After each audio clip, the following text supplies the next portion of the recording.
Testing. 1, 2. 1, 2. Testing.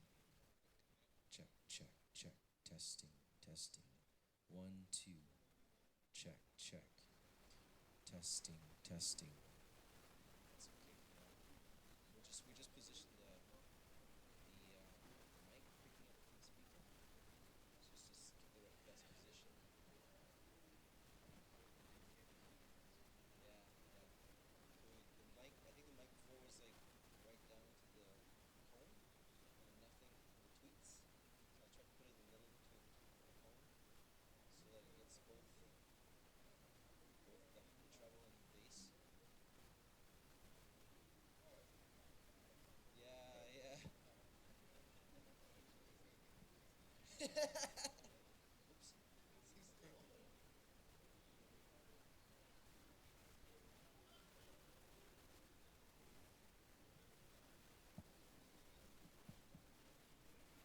How does it sound?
Yes.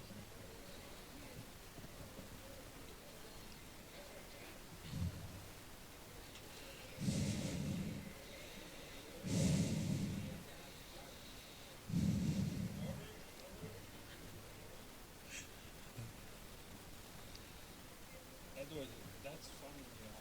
You can do anything with it.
Can somebody go get the people out there? We'll start in 15 seconds.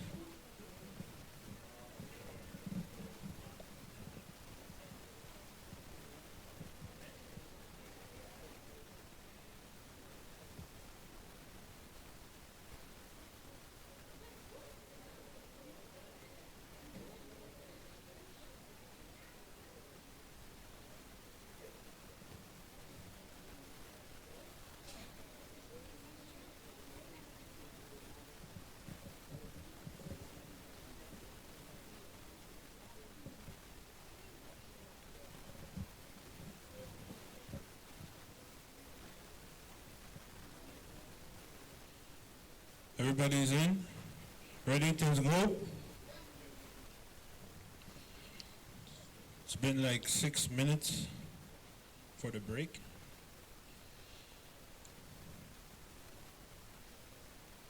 Well, good morning again.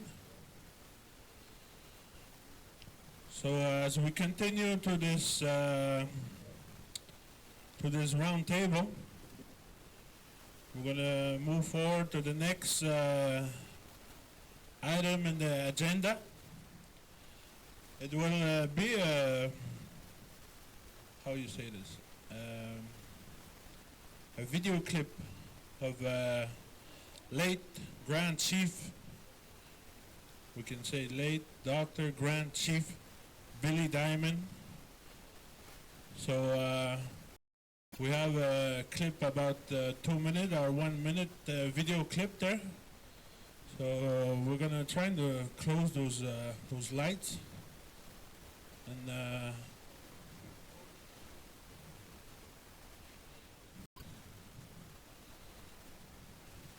anytime soon when you're ready, boys. Cool. Training programs are always very, very interesting. Back in the 60s and 70s, there were always training programs planned for the Cree people, but the Cree people never had a chance to design or develop their own training programs. There was always somebody else that was sending them somewhere else. When someone tells me that it cannot be done, or if someone says, Billy, Indians do not own airlines, or if someone says, Billy, Indians do not build transmission lines, for me that's a challenge.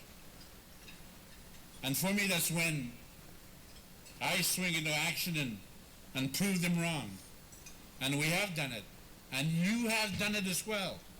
You have proven to everybody that it is possible. The impossible is possible. And the impossible can become a result. You see, in life, you gotta keep certain doors open. You got to create opportunity for yourself. And now you're going through training programs right now. And you're being given this opportunity. Don't let this opportunity shut. Don't shut the door on this opportunity. Keep it open. Where else do you see this across the country? Where else do you see such a training program where young people are taken from their communities and trained and put in an employment place like Hydro-Quebec? I know we're sending you into a very dangerous area, but someone has to go. That's what my dad used to say, well, someone has to start it. And I'm glad that it's you. I'm glad that you are making the path.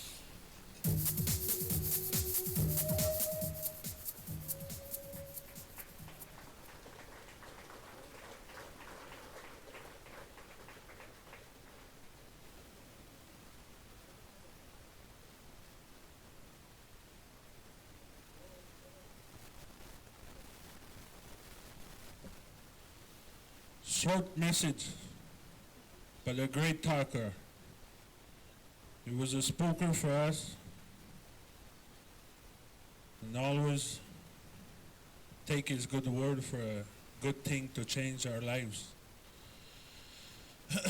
So I'm still in the mood of Rodney's speech there, so I would like to allow him to come again in the front there. Listen to Rodney there. It was a good thing. Be good, Rodney. Okay, on the next item is she's a she now. She's employment of career in regional statistics. She's a BA. English. She's English.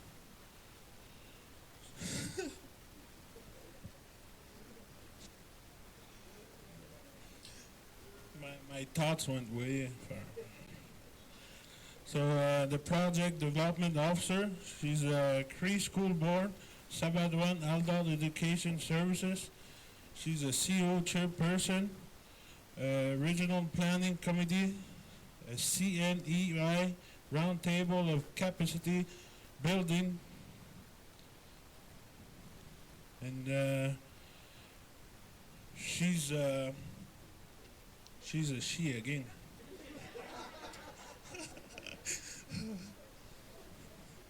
I was going far. No, but her name is Diane Matous. Please welcome her.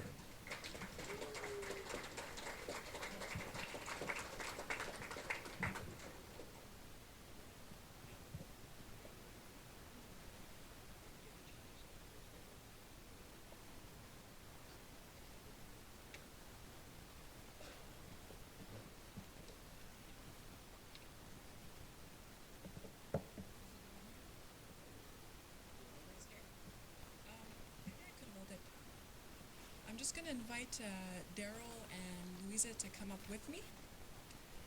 Here they come now. That was a very unique introduction. Thank you. So as you've gathered, I'm a woman and I speak English. But I've actually worked with the Cree School Board for a number of years. And so that's probably why I was invited to give this presentation, because I was responsible for organizing different training programs in Sabadwan adult education. So I'm very familiar with the topic that I'm going to elaborate on in my presentation here. So I guess we can start. Yesterday you had the privilege of hearing presentations on the history of Eeyou Istchee, leading up to the signing of the James Bay Northern Quebec Agreement, and then the more than 75 agreements following that original agreement. And then you heard some first-hand accounts from Robert Kanadawat and Dr. Ted Moses. These first-hand accounts were inspirational, not just because they inform us, right? They give us information on the agreements and how they were negotiated. But they were also inspirational because they tell of a small group of men who were active and who seized an opportunity that forever changed Eeyou Istchee. And like these men, I'm challenging you to seize the opportunities available to you, opportunities that I will elaborate on in my presentation. Why is it important? Why is it important to seize these opportunities? Well, like you heard, Rodney shared some of this in his presentation. We're deep in the process of nation building. Our work is not done, especially not for Washaw Sibi. It's just starting. So that is what my presentation is about. It's about opportunities in education, training, and employment. So please pay close attention. I share a lot of information.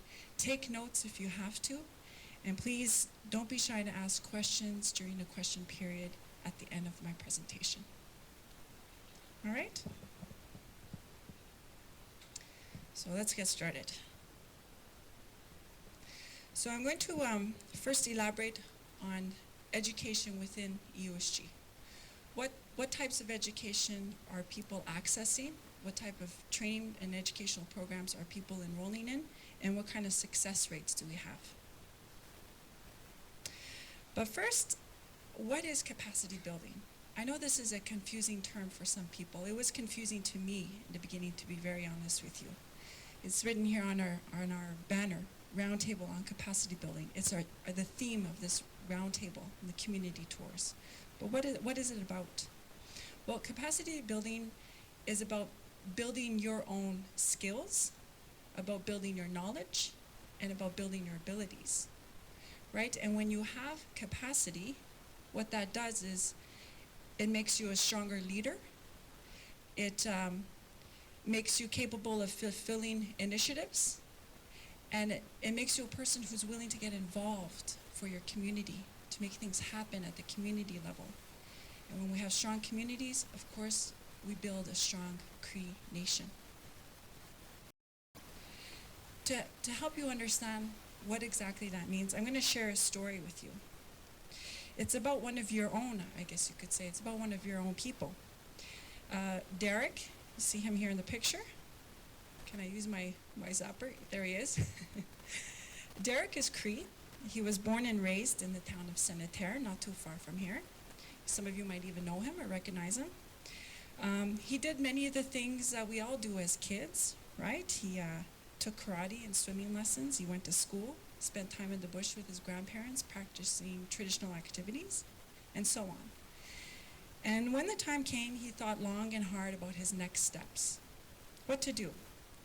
Well, with the support of his peers, mentors, and his family, he decided to leave Senatare and go to school in Montreal. It wasn't always easy. The culture shock played a hard toll, but he finished his schooling with a certificate in police technologies. Now he thought, what's next? I have a certificate, I finished my training, what do I do? Well, of course, the pull to live and work in a community was very strong.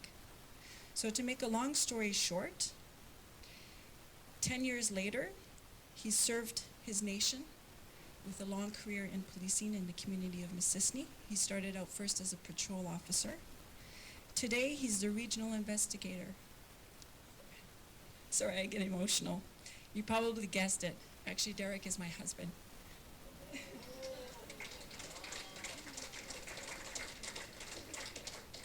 So why is this story important to you? Or why should it be important to you? Because someone like Derek lived in a community or a town like yours, and he decided to move away. It was a big transition, very much like the transition you're living, right? Leaving towns like Senatare or Amos and going to Washaw Sibi and building a community. You have a big role to play. And in order to do that, fulfill that role, you have to have the education and the training combined with the experience. So it's a huge responsibility. It's what capacity building is about. The pictures you see here, just to wrap up the story, the pictures you see here, Derek is actually awarded the Medal of Bravery. It's one of the highest honors that our country gives to people in various fields. He won the medal for his role in I guess you would call it in a high-risk situation. So he basically risked his life and won a medal for it. And I put in this picture there because you actually see our MP, Romeo Saganash, who was present at the ceremony. So let's continue. So what kind of statistics does this graph show? It actually shows you the number of graduates that we've graduated in post-secondary programs from the period in 2003 leading up to 2012, 2013. In total here, all of this, the total is about over 1,000 individuals who have some type of certification, a diploma or a degree. That's a very encouraging number. What kind of programs are people enrolling into? Well, the highest are actually here at the bottom. The top three is general arts and science, or Aboriginal studies. We have a high concentration in nursing and general arts and science. So those are the top three programs that people are enrolling in. Of course, we don't, our people don't just go to college or CEGEP or university. They also access programs available to them in the communities through general education or upgrading with adult education. So the numbers there, right, since 1994 up to 2006, over 600 men and women who've gone to upgrading and training. Here I have more recent stats. In just this past year, we have 64 graduates in adult education. Of course, for those of you who don't know, I'll just quickly summarize Cree Human Resources Development. They also, of course, they operate offices in all 9 of the communities, and by the sounds of it, also here soon in Washaw, Sibi. But not only do they help with employment, they also offer training. So you'll see here the number of participants, the type of interventions that were completed, how many of these actually, those people who went and accessed CHRD services, how many of them actually found employment, and how many of them either went to school to get further training or education. So you'll see a high percentage of people from the communities accessing services at CHRD as well.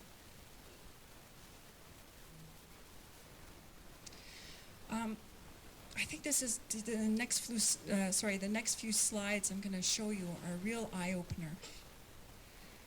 What it does is it gives you a breakdown of education costs. How much it costs to actually send someone like you and I to school. Here's a breakdown of all the different allocations. You've probably never imagined that there could be so many things to take into account or to pay for when you go to school, but there are, right? Things like books, tuition, summer rent, your travel back and forth to your community and to your place of study, all of these things. And then here, of course, you see numbers, how much each item costs. So what is the total? What is the annual student allocation? For 3-year college degree, $121,000. And then $161,000 for a 4-year university degree. That's how much it actually costs on an annual basis to go to school. Actually, I think this is a mistake. It's at the end of the 3-year and the 4-year period. So it's an incredible amount of money just to go to school. So after you've finished your degree, your diploma, and so on, how much debt have you actually collected? Right? By debt, we mean how much do you owe as an individual to go to school? Well, the encouraging news for you and I is that it doesn't actually cost us anything, so we don't accumulate debt at the end of that period. Right? Thanks to the James Bay Northern Quebec Agreement, thanks to the post-secondary student services who make student allowances available to people like you and I. We don't need to pay to go to school. So now I'll go into employment and career opportunities. I'll present to you a portrait of what kind of organizations operate in the communities and what kind of employment you can aspire to get through these organizations. The Grand Council of the Crees, of course, operates many different departments and branches in all of the communities. This is hard to read, so I'm just going to name out some of them to you to give you an idea. Eeyou Istchee Police Force, right, with departments and detachments in all 9 of the communities. The James Bay Cree Communication Society, right, who operates the regional radio. Nukun Corporation. We have our very own hotel in Val-d'Or, Quality Inn, owned and operated by the Cree, and so on.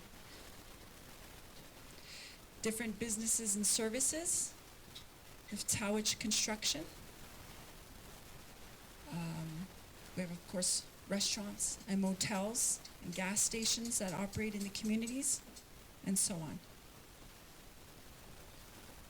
In education and culture, we have the Anshakumuk Cree Cultural Institute that operates in Ujibugamo. I saw a gentleman walking around with a T-shirt with the museum's logo, so I know that some of you have been to the museum. Of course, the community band councils also operate different departments in culture, economic development, finance, HR, and so on. Right? Your band council, your future band council, will operate and expand on these services and departments. The Cree Board of Health, many different levels of services, both in the communities and on or off. So a long list of opportunities there. Right now you're probably just thinking, well, this doesn't mean very much to me, but when you actually go in and you dig a little bit further, you'll see, for example, through the CHRD website, you'll see a list of job opportunities there under those different departments.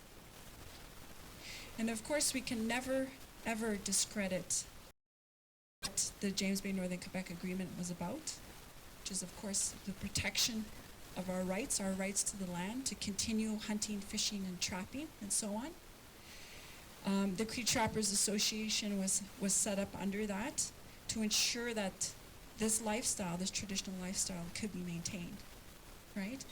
And in fact, over 30% of our population today continues to live a traditional lifestyle, and they do so on a full-time basis, while our population does it on a part-time basis. So it's still a very valid way of life, continues to be so. So now I'm going to elaborate on, you saw the jobs. I mentioned a little bit about education and training and the costs associated with that. Well, how do you get there, right? Once you've tapped into these services, what kind of education and training opportunities are out there? Well, I'm gonna help you realize what that looks like a little bit. You'll see here in the chart titled Learning Pathways, it kind of gives you a pathway to training. So, whoops, gone a little too far. So here's Saptuan Adult Education Services. Again, this typically operates in the communities, but there's similar services, of course, in towns like Amos and Centre and Val-d'Or. So we're talking about upgrading, right? Upgrading is really the starting point if you don't already have your secondary school diploma. So with upgrading then, you're free to begin training. By training, I mean things like heavy equipment operator, professional cooking, like I have here, programs that are available again in the communities. So again, to help you realize what I mean by that, I like to give the example of cooking. A lot of us share that passion. I love to cook and I love to eat. But how do you turn that passion for cooking into a valid business or a valid occupation? Well, through Saptuan Adult Education and similar organizations like it, you can actually take a professional cooking program. It's about a 2-year program. And with that, of course, you can get a job working in the kitchen. But like I said, the key word here is starting point. And I think that training is really a starting point. It's something to build on. So following that professional cooking program that you've successfully taken, you can go back to adult education. You can take a starting a business course.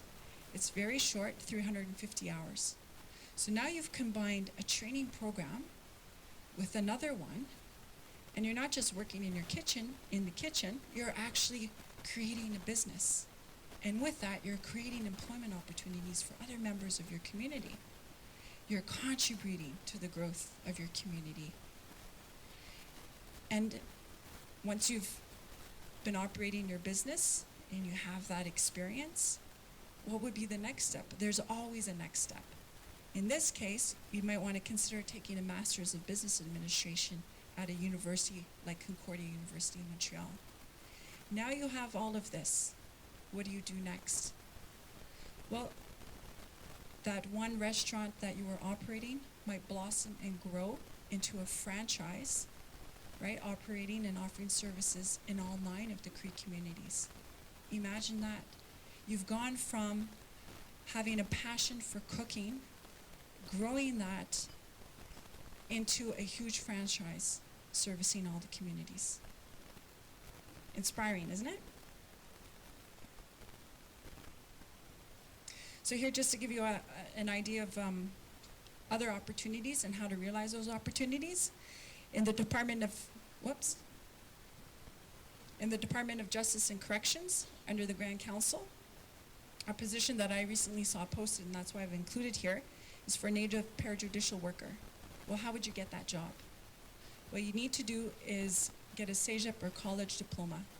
And the one I recommend here is Community and Justice Services. It's a program actually available at Algonquin College in Ottawa. Is that Ottawa? Yeah.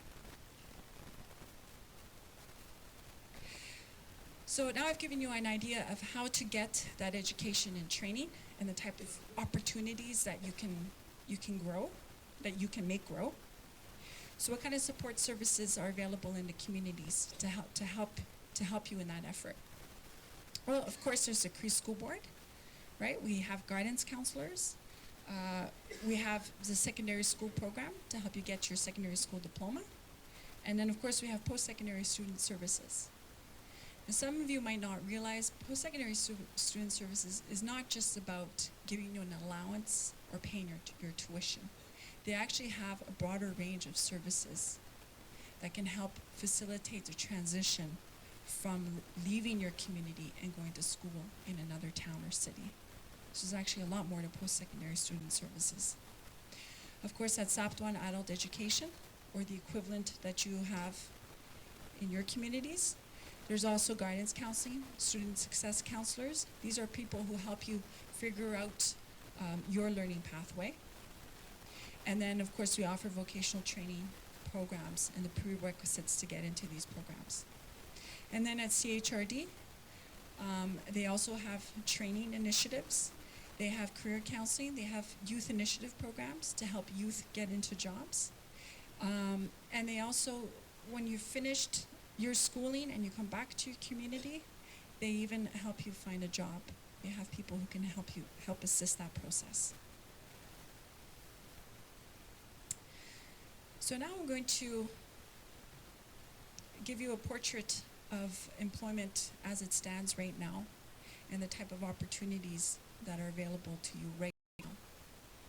In public administration, the Grand Council of the Crees, right now, this chart here explains to you the number of people working there. The dark blue are the number of Cree people employed by the Grand Council of the Cree. And then these smaller ones are the number of Native people who aren't necessarily Cree but are Native, and then non-Native is the darker gray. So it's very encouraging. You can see here a large number of Cree people employed by the Grand Council.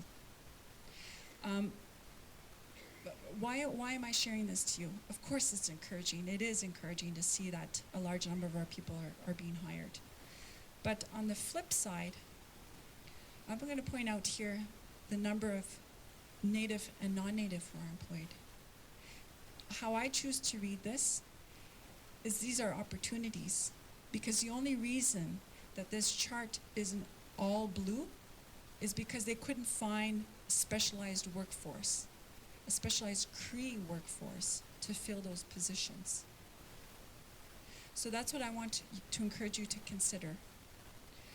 These are opportunities. How can you access those opportunities?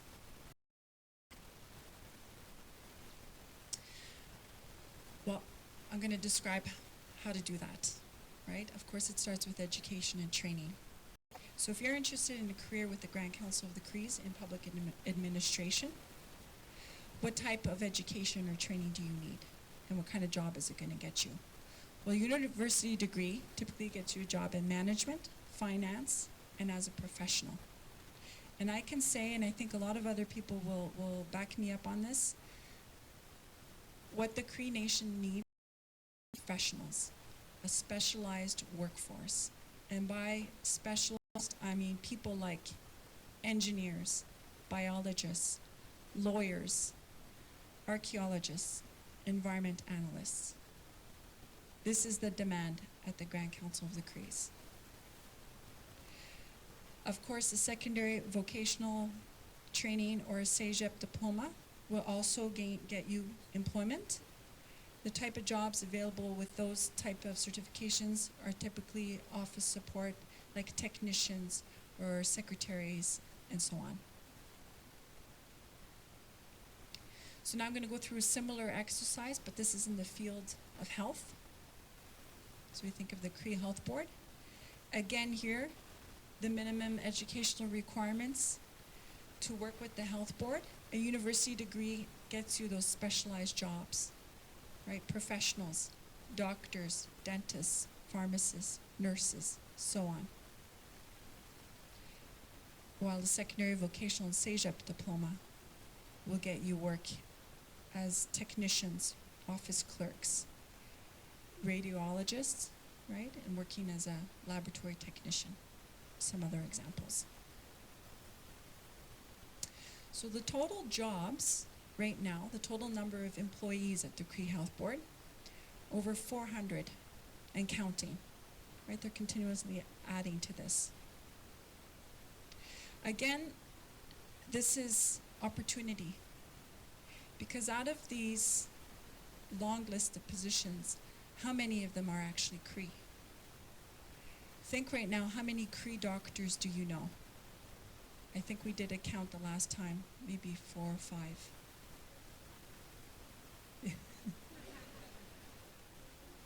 Do you do checkups, Ted? Not the same kind of doctor, I guess. I think we did this exercise in the last committee and we counted about 4 doctors. But look, the demand here, 28 doctors subtract the 4 that we already have. We still have demand for 24 Cree doctors. And let's make them Cree. That's the challenge, is to fill these positions with qualified Cree people.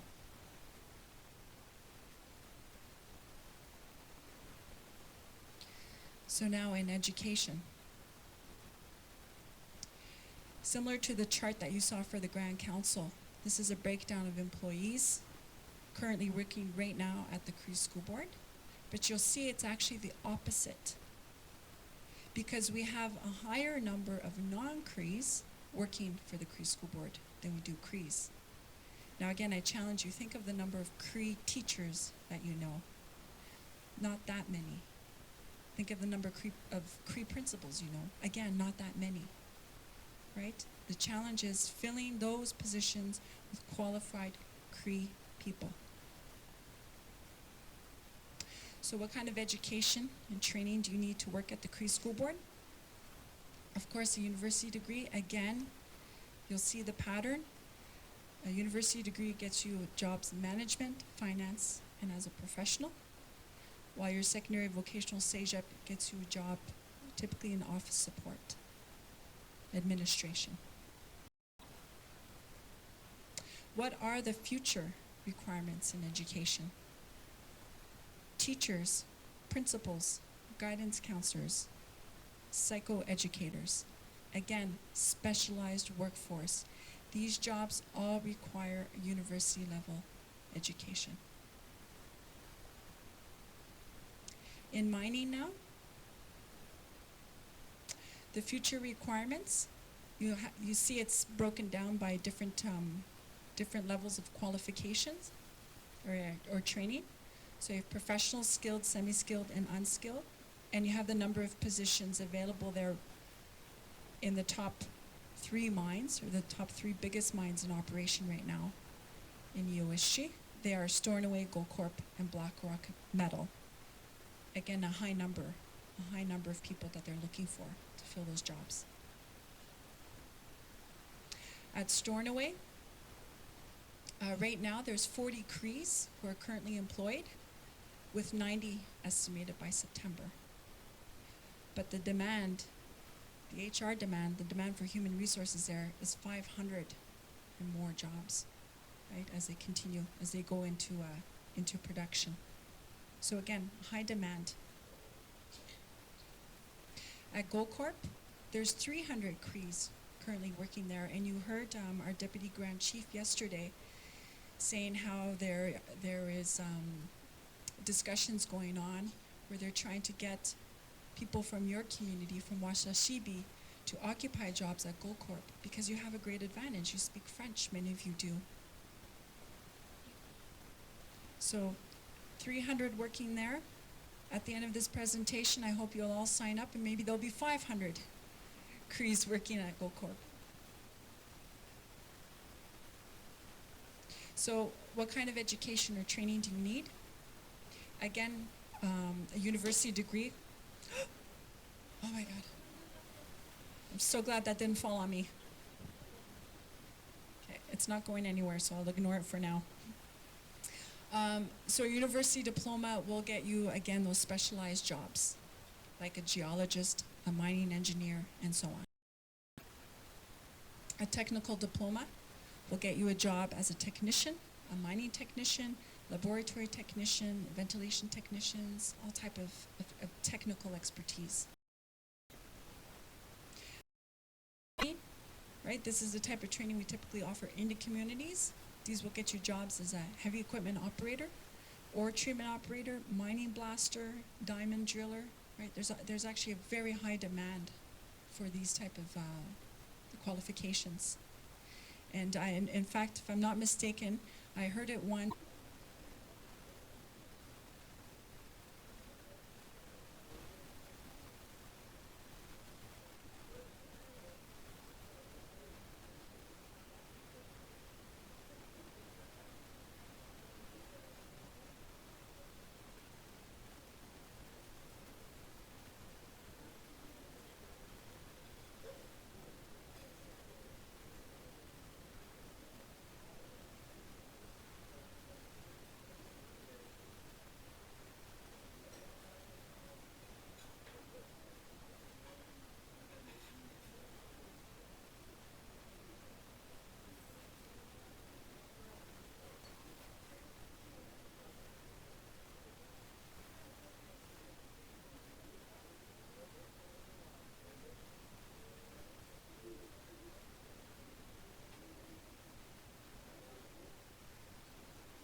Check, check. 1, 2, check, 1, 2. It worked? Silent. Good afternoon. I hope you had a good meal. Soup, bologna. Good bologna, yeah? Indian steak, what she just said this non-native woman here. Indian steak, she said. Okay, for a little bit, I'll present you, or Pauline will. I guess it's Pauline. I'll give her the mic in 10 seconds. So we're going to continue with the agenda, but small break for, not break. Okay? Here goes Pauline.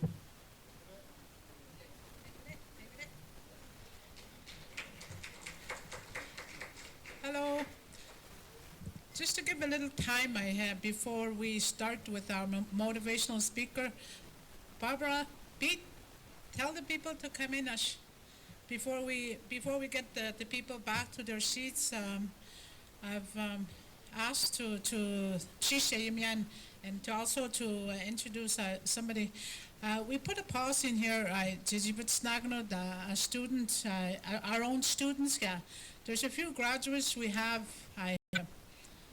From UCAT, as you graduated though, also from Shaptuan. There's some students that graduated from Shaptuan.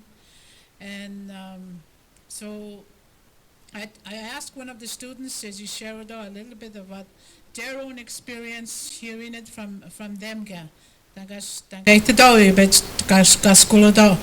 How they proceed in going back to school, the reasons for going back to school, the inspiration they got from going back. So those are a little more of home. It's your own, somebody from the community.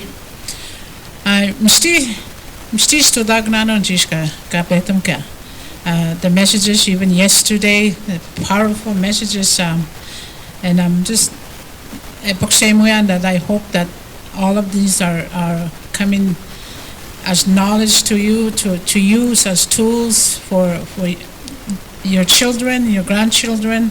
When they go back, when you go home, share them with your grandchildren and your children.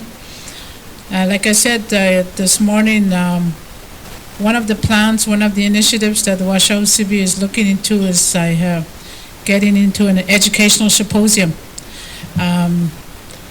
So that's inviting the young people, the people that want to go back to school or train in various places. That knowledge, the information, the resources that are out there. We know a lot was given to us with the presentation that Nina gave. Thank you, Nina and Daryl and Louisa. That was the information that we need. We really do need that information. And I'm very appreciative of Ejibetemka and that it's gone to the people. And now it's just the next step of continuing that with my own people. So that was already in plans, and I'm glad that I had opened up here in Jish today. We're going to continue to do that with more detail with what Nina had presented. Nian. Sorry, Nian. And so I'm going to allow Annie was a graduate from University of Episibiti-Miskame at UCAT in Val-d'Or, so she's agreed to kind of share her story a little bit. And can you please keep calling the people to come back? There were my agents at the doorways. It's just okay, Annie?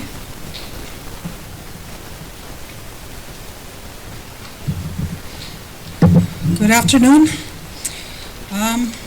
First of all, I want to say that I'm very thankful to be here. I am the administrative assistant to the Cree Nation of Washaw Sibi since November of last year. And before that, I was the deputy chief and also a counselor. So I was in the council for 7 years, which I enjoyed, and I really am thankful for the learning experience in that field. But I wanted to pursue my education during that time, during my stay in the council.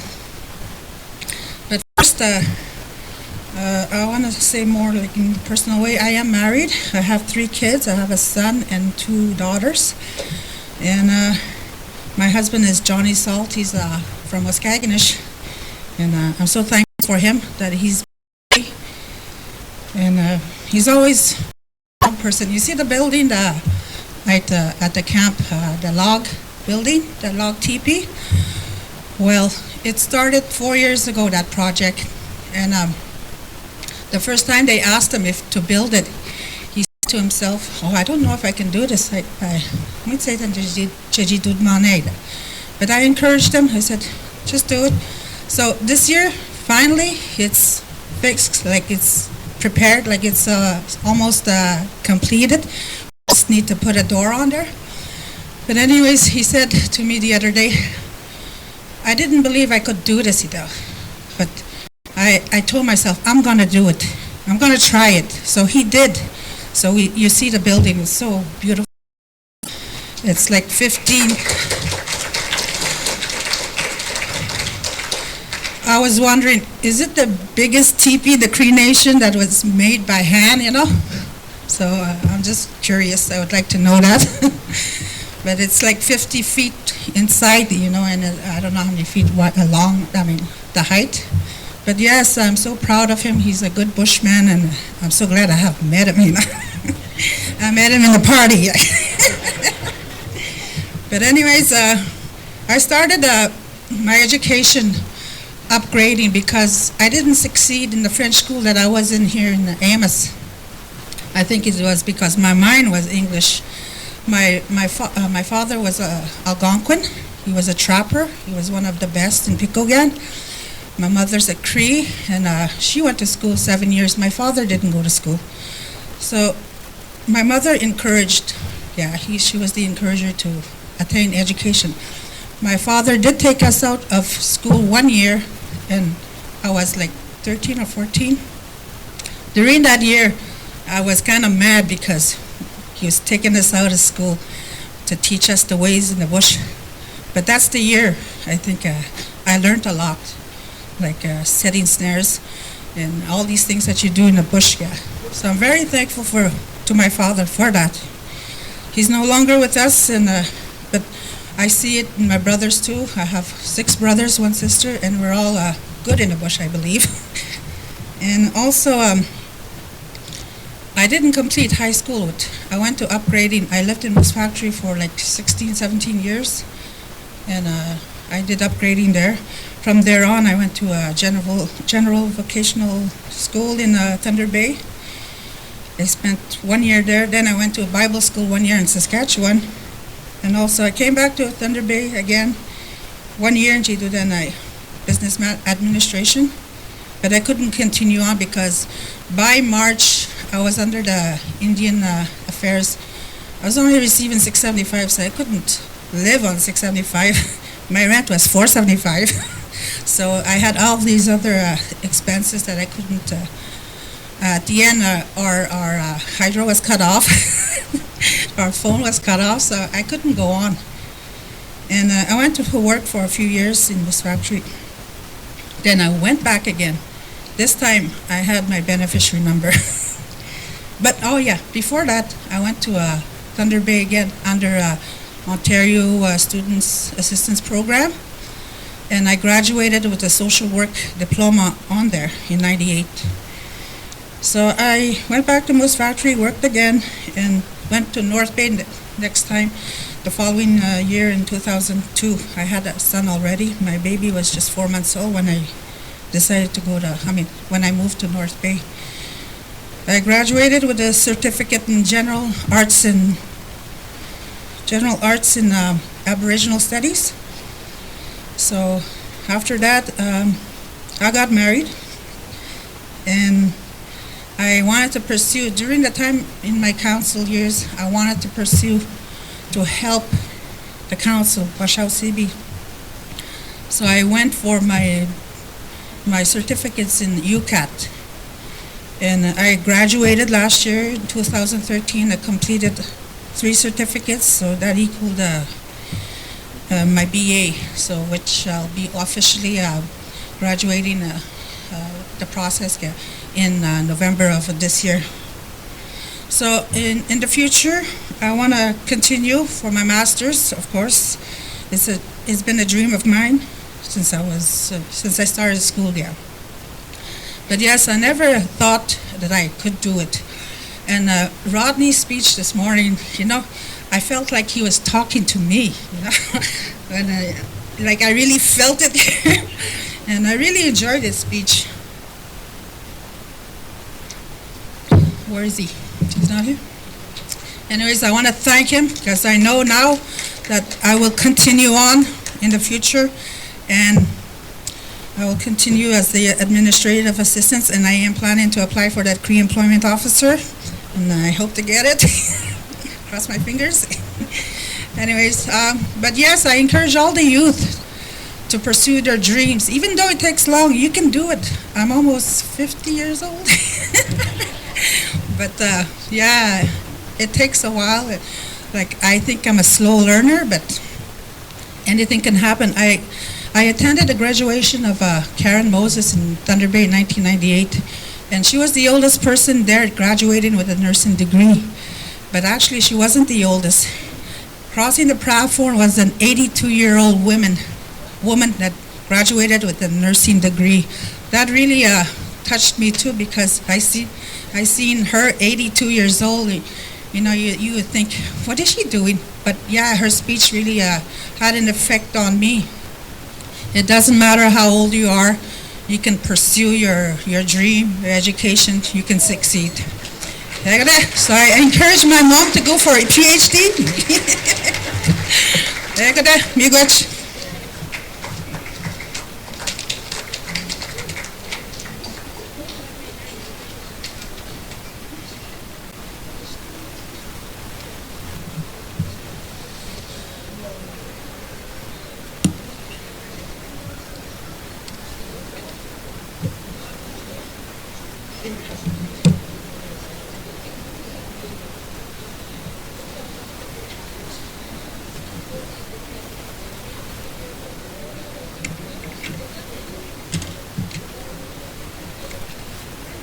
You got Annie? That's Annie Salt. She's young. She's 20 years old, she said.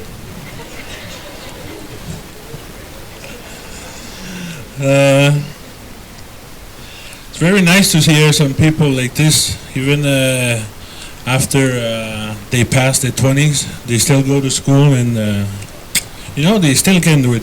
You got Annie?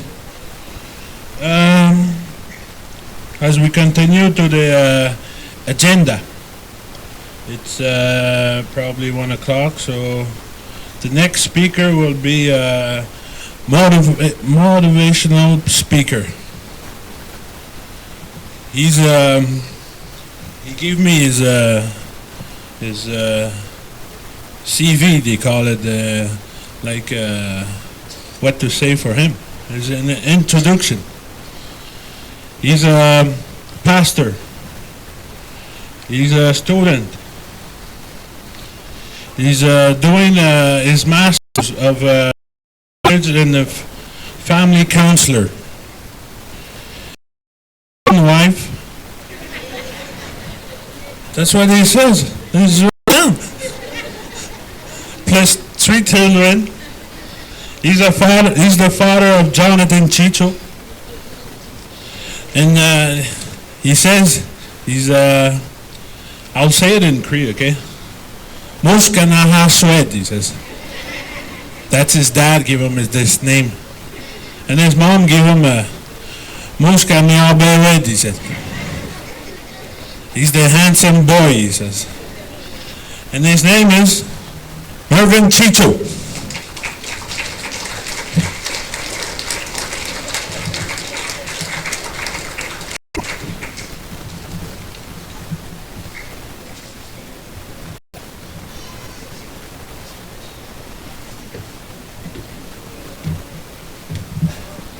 Good afternoon.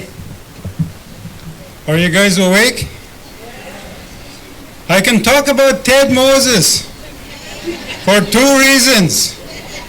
He's not here, and I'm related to him. So don't talk about him when I'm around. He's going to hear about it. It's good to be here. I'm really excited to been asked to come and join you guys. I was speaking in New Mexico in the States one time. There was indigenous people from all over the world. My wife and I were walking. I was 60 pounds heavier. Like, I'm kind of better shape today. But I was 60 pounds heavier like I was. I was pretty big. But anyways, these Guatemalans, people with Guatemalans, about 6 of them were behind us. And they were laughing, you know, and it was actually in New Mexico. It's higher above sea level than Moose Factory, so the air is thinner. And so we were huffing and puffing, walking.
Can you hear me?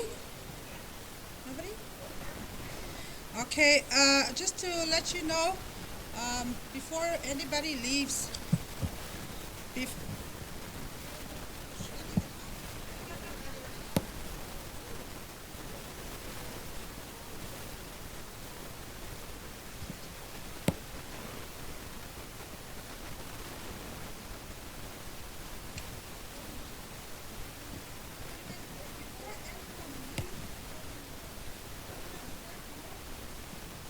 One, two. we're gonna be having a draw with your names, your tags, cat. So, not now, Giba. I'm just letting people know that you have to be here for that last, the one draw that we're gonna have. It's for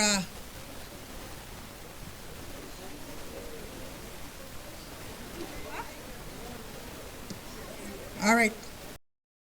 Letting you know before anybody leaves. It's not finished yet, but yeah, we're having a little break. Right.